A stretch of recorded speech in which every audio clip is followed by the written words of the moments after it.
All right. What's up, guys? All right, man. First day. Everybody's fired up, ready to go. We had a great walkthrough this morning. We had a pretty tough practice this afternoon, although it was only helmets. We got a lot done. I thought Max threw the ball well. I thought Garrett looked very, very well. Keyshawn Butte caught the ball well. Freshman receivers. Blake Nivens made a big run. Monty Goodwin, Corey Carner showed some good stuff. A lot of very positive things. We got to get in football shape. Obviously, summer conditioning gets you ready for camp. Camp gets you ready for football. So that's the part of camp we're going to be in for a while now. And it's acclimation period, but our guys are going to get in better shape, get used to the elements. It was pretty warm out there today. But I think in a couple of days, they'll be used to it and it'll be better. Any questions?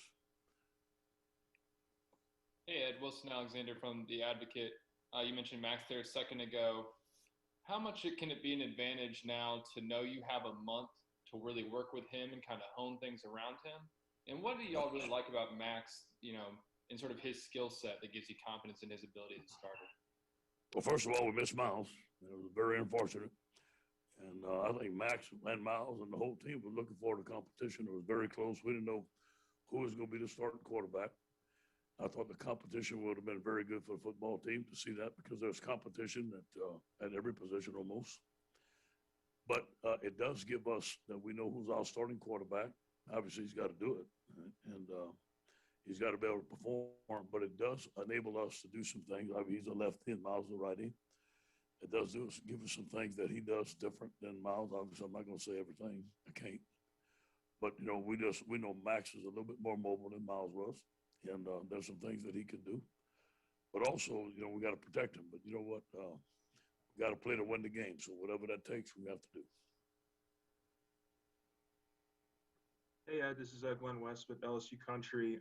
You mentioned back in the spring that you guys were just putting the nuts and bolts into the offense and defense. And yeah. I'm curious just over the offseason and the summer how both of those have expanded and how much more you guys, I guess, have to install that's new from back in the spring. Well, I don't know if it's more of expanded or more reduced. We put a lot in the spring. We had a lot of different ideas in the spring. We had different people, and we had some new people who wanted to try some things. We didn't know our personnel exactly like we know them now. I think that we kind of streamlined the package. Brad came in and obviously added some things or some verbiage or some techniques that he may know. I think it's more or less streamlined what our players can do. And I think that's what's happened this summer. Hey, Doug Mouton at WWL-TV in beautiful downtown New Orleans. What do you like about Max? The whole package. Yeah. You've talked highly about him for a long time. See him every day. He's a competitor. He's serious. He reminds me of Joe in a lot of ways. The intangibles, the things that he does, his work ethic. He wants to be number one. He doesn't say much. There's not a lot of joking around with him. He's always doing well in the classroom, always competing to be first, always competing in the weight room, always studying. Football guy, football family, very competitive. He wants to be great. So I see that from him. He ain't got to tell me about it. He does have the intangibles. I thought he had a very good day today. He's tall. He's smart. He can see a lot of things. I think there's some things that he has to improve on, but he's a young player, and that's more or less things that Jake can work with him. I do believe he's going to be a championship quarterback. I believe in him. Hey, Ed, Michael Cobble from Channel 2 here. You talked about the acclimation. We saw the coaches getting after the guys a little bit, and you've referenced 2018 often. Do you feel like there's an attitude of, all right, we're not messing around. We're here to get better. We've seen what it can take to do that and the results that come with that. Do you feel like that's the mindset? Yeah, no question. I do believe that. I do believe that we know that we have to be a lot better than we were last year. That was not the LSU standard of performance. So I think there's a little chip on my shoulder, a little chip on their shoulder. A lot of guys came back for that reason, that we knew that we could play better. We feel that we have a very good football team, but we feel that we have to prove ourselves. And, that's just the way it is at LSU. There's an LSU standard of performance. Expectations are high, and we invite that. Hey Ed, you kind of mentioned it yourself a minute ago, but you're down to two quarterbacks, but you like Max's mobility. So how do you balance? Do you change your offense at all because you need to protect him, or do you let it loose? Well, I think you got to do the things that you have to do to win, just like we did with Joe. We ran quarterback draws with Joe. He scrambled. He extended plays with his feet against Georgia. He made plays when he had to. I think you have to limit. Max wants to be a drop back quarterback. We talked about that. I don't think we're going to have 15 different quarterback runs. Running all this. Him being a primary runner, he's a passer. But there's some things that we have to do to challenge the defense to win the game. And there's some things in football you got to do, and there's some things we're going to do, but we're going to be smart.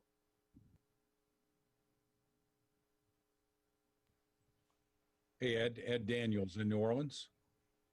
So, man. How you doing, Coach?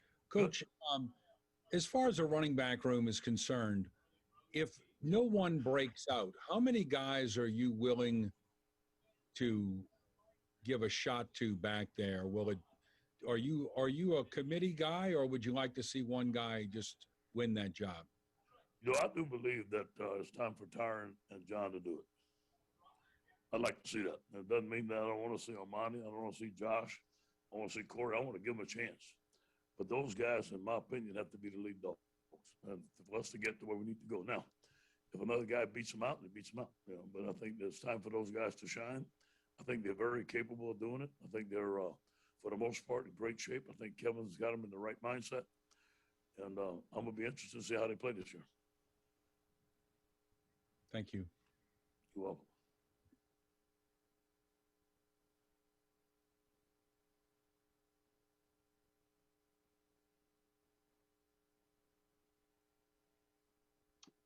Hey Ed, sorry. Just one more, I guess, about the tight end group in particular. I know you guys are very high on Cole Taylor. Yeah. But what does, I guess, Jack Besh need to do over the next month or so to really kind of earn some reps? And also, we saw didn't see Nick Storrs out there. Is there any update with him? Yeah, Nick Storrs right now, it looks like he's going to be medical. We're not sure yet. We're still getting some information. And it's unfortunate. I don't know if he'll be able to play football again. We still have some little research to do there. But it looks like that's going to happen. Pat Mashbourne's a guy that's got to come along, and I believe in Cole. He's got bigger, he's about 245, 250. Jack is a very athletic tight end. We may have to move somebody else if one of those guys get hurt, because we play with a tight end and mostly in the core most of the time. And I do believe we got some guys that can do it. I'm really looking forward to Jack and Pat Mashburn backing up Cole and going in there and rotating and get some reps. But it looks like Cole's going to be our main guy. Hey, Coach, Shea Dixon here. How would you describe Brad Davis's coaching style? We got to hear some of it today, but now that you've seen him for a couple months. Well, he's very smart. I think that first of all, he gets the players to believe in him. He cares about his players. He's from Baton Rouge. He's from Louisiana. He recruited most of those guys, so he has a relationship with most of them. I think they respect him. I think that he's vocal. He's a big guy. He's aggressive. He wants to run the football. He wants to be great on the offensive line. So I'm looking forward to him having a great season for offensive line.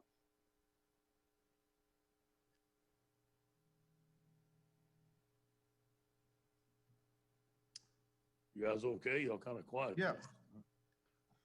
I'm up.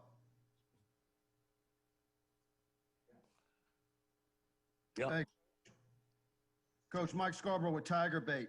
Jacoby Guillory, obviously he was hurt last year.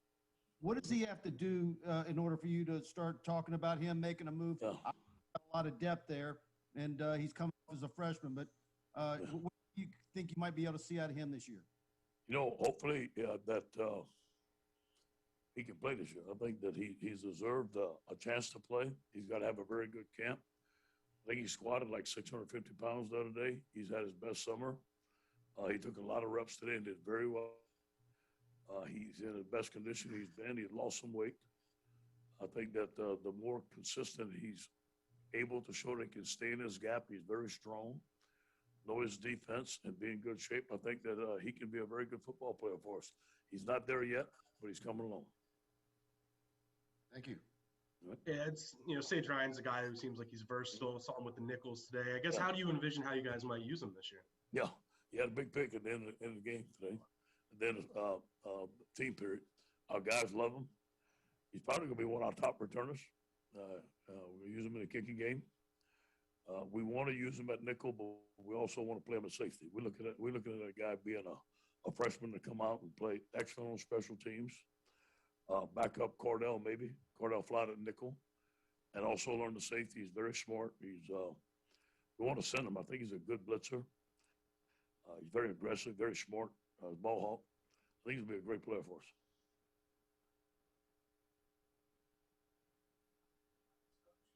All right, guys, go Tigers.